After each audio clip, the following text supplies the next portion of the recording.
পশ্চিমবঙ্গে বিধানসভা ভোট আপনি দিতে যাবেন, আপনাকে কি কি কাগজ নিয়ে যেতে হবে? এবারের ভোটে নতুন নিয়ম চালু নির্বাচন কমিশনের। তো মোট 12টি কাগজের লিস্ট প্রকাশ করেছে। তার মধ্যে কিন্তু লাস্টের কাগজটা খুবই গুরুত্বপূর্ণ। তো অবশ্যই ভিডিওটি শেষ পর্যন্ত দেখুন, কি কি কাগজ নিয়ে যেতে হবে, কি কি নিয়ে গেলে তবেই আপনি ভোট দিতে পারবেন, কি নিয়ে গেলে ভোট দিতে পারবেন না, সমস্ত কিছু আজকের এই ভিডিওতে আমরা আলোচনা করব। তো অবশ্যই ভিডিওটি বেশি বেশি করে শেয়ার করে দিন। আর এই ধরনের তথ্য আপডেটগুলো পাওয়ার জন্য চ্যানেলটিকে সাবস্ক্রাইব করে রাখবেন। ফেসবুক থেকে যারা ভিডিওটি দেখছেন পেজটিকে ফলো করে রাখতে ভুলবেন না। আমি স্ক্রিনে আপনাদেরকে একটা স্লিপ দেখাচ্ছি। তো এই স্লিপটা কিন্তু আপনাদের বাড়িতে বিএলওরা দিয়ে গেছে। তো অবশ্যই যখন আপনি ভোট দিতে যাবেন এই স্লিপটা সঙ্গে নিয়ে যাবেন। এই স্লিপটা সঙ্গে নিয়ে গেলে কি সুবিধা হবে, ওখানে কিন্তু আপনাদের যে সিরিয়াল নাম্বার, পার্ট নাম্বার এগুলো লেখা রয়েছে। তো এগুলো লেখা থাকার জন্য সেখানে কিন্তু খুঁজতে, যে ভোটার লিস্ট রয়েছে সেখানে আপনার নামটা খুঁজতে তাদের সুবিধা হবে। ঠিক আছে, তো অবশ্যই এই ভোটার স্লিপটা আপনি সঙ্গে নিয়ে যাবেন। এবার শুধু এই ভোটার স্লিপ সঙ্গে নিয়ে গেলেই হবে না, এর সাথে সাথে আপনাদেরকে কিন্তু নির্বাচন কমিশনের তরফ থেকে যে 12টি কাগজের লিস্ট প্রকাশ করা হয়েছে, সেই 12টির মধ্যে যে কোনো একটি কাগজ বা একের অধিক কাগজ আপনার যদি ইচ্ছে হয় আপনি নিয়ে যেতে পারেন। তবে মিনিমাম একটা কাগজ নিয়ে যেতেই হবে, মানে একটা ডকুমেন্ট। এবার কি কি ডকুমেন্টের লিস্ট দেওয়া রয়েছে দেখুন। প্রথমেই বলা রয়েছে আধার কার্ড। যদি আপনার আধার কার্ড থেকে থাকে, আধার কার্ড আপনি অরিজিনাল নিয়ে যাবেন, কোনো জেরক্স নিয়ে যাবেন না, অরিজিনাল নিয়ে যাবেন। ভোটার স্লিপ তো আপনি নিয়ে যাচ্ছেন, তার সাথে সাথে আপনাকে আধার কার্ড যদি থাকে আপনি নিয়ে যাবেন। এবার আধার কার্ড আপনার নেই, আরও বিকল্প কাগজের ব্যবস্থা রয়েছে। আপনি নিয়ে যেতে পারেন জব কার্ড। ঠিক আছে, যদি আপনার জব কার্ড থেকে থাকে, মানে 100 দিনের কাজ যে হতো সেই MGNRG এর যে জব কার্ড, সেই জব কার্ড থাকলে আপনি সেই জব কার্ডটাও নিয়ে যেতে পারেন। তারপর বলা হয়েছে যে ব্যাংক বা পোস্ট অফিস কর্তৃক প্রদত্ত ছবিসহ পাসবই।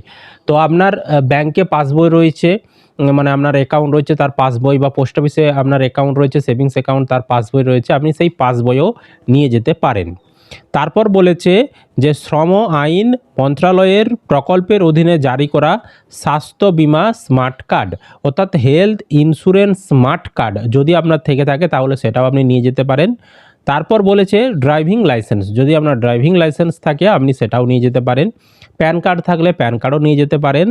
তারপর বলেছে ভারতীয় নাগরিক রেজিস্টারের অধীনে রেজিস্ট্রার জেনারেল অফ ইন্ডিয়া কর্তৃক প্রদত্ত স্মার্ট কার্ড, অর্থাৎ যেটা RGI আন্ডার NPR, মানে ন্যাশনাল রেজিস্টার যে স্মার্ট কার্ড, সেটা যদি আপনার থেকে থাকে সেটা আপনি নিয়ে যেতে পারেন, না থাকলেও কোনো সমস্যা নেই। তারপর বলেছে ভারতীয় পাসপোর্ট, আপনার কাছে যদি পাসপোর্ট থেকে থাকে আপনি পাসপোর্ট নিয়ে যেতে পারেন।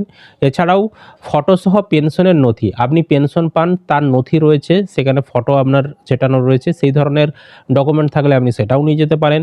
তারপর বলেছে যে কেন্দ্রীয় বা রাজ্য সরকার বা PSU বা পাবলিক লিমিটেড কোম্পানি কর্তৃক কর্মচারীদের প্রদত্ত ছবিসহ পরিষেবা পরিচয়পত্র, যদি আপনি কেন্দ্র বা রাজ্য সরকারের অধীনে কোনো কাজ করে থাকেন, তার কোনো আই কার্ড রয়েছে বা তার কোনো পরিচয়পত্র রয়েছে, সেটা আপনি নিয়ে যেতে পারেন। এছাড়াও বলেছে যে সাংসদ, বিধায়ক বা বিধান পরিষদের সদস্যদের দ্বারা প্রদত্ত সরকারি পরিচয়পত্র। তো সাংসদ বা বিধায়ক, বিধান পরিষদের সদস্যদের যে প্রদত্ত সরকারি পরিচয়পত্র থেকে থাকে, সেই পরিচয়পত্র থেকে থাকলে সেটাও আপনি কিন্তু ভোট দিতে যাওয়ার সময় নিয়ে যেতে পারেন। এছাড়াও বলা হয়েছে যে অন্যান্য প্রতিবন্ধী পরিচয়পত্র যদি আপনার থেকে থাকে, বা সামাজিক ন্যায় বিচার ও ক্ষমতায়ন মন্ত্রণালয় ভারত সরকারের থাকে কোনো, যদি আপনার হ্যান্ডিক্যাপ সার্টিফিকেট থেকে থাকে, সেগুলোও আপনি কিন্তু নিয়ে যেতে পারেন।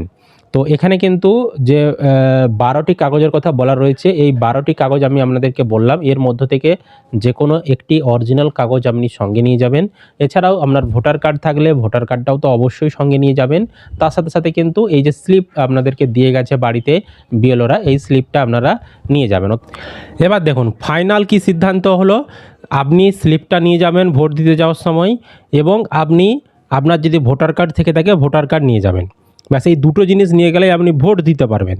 এবার যাদের ভোটার কার্ড নেই, ঠিক আছে, যাদের ভোটার কার্ড নেই তারা কিন্তু ভোটার কার্ডের বদলে আমি যে 12টি কাগজের লিস্ট বললাম, ওই যে Aadhaar card, PAN card, driving licence, আরও এই ধরনের যে আমি 12টি কাগজের কথা বললাম, ওই 12টির মধ্যে যে কোনো একটা কাগজ আপনি নিয়ে যেতে পারবেন ভোট দিতে যখন যাবেন।